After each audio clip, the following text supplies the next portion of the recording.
Hi everyone, my name is Dr. Ashimi. I work for IMGC Clerkships.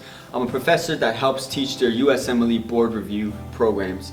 We've developed a few videos to help you identify skills to answer questions efficiently and also learn key concepts that are required to do well on the USMLE board exam. So I brought up a cardiovascular question. Let's begin with what the question is asking us.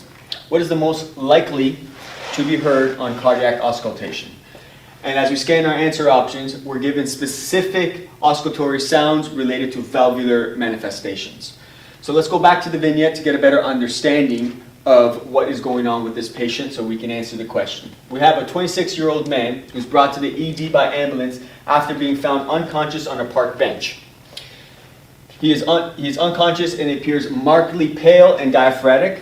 His pulse is elevated, so he's tachycardic. His respirations are sick, so he has a low respiratory rate, and his temperature is also elevated. His blood pressure is 90/70, so he is hemodynamically unstable. This is a significant finding for us. And the patient has intravenous track marks that are in various healing stages. So now we can assume, based on this information, that we have a patient who is likely an IV drug user and who is now presenting with a cardiac murmur.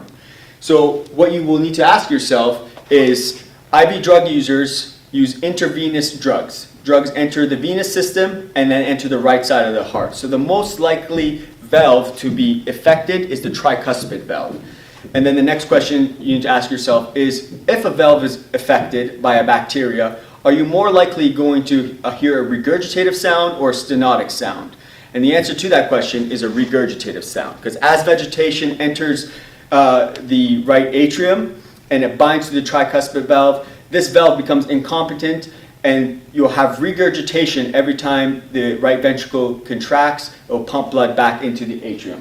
So we have three murmurs that lead to a holosystolic sound. That's tricuspid regurg, mitral regurg, and a VSD.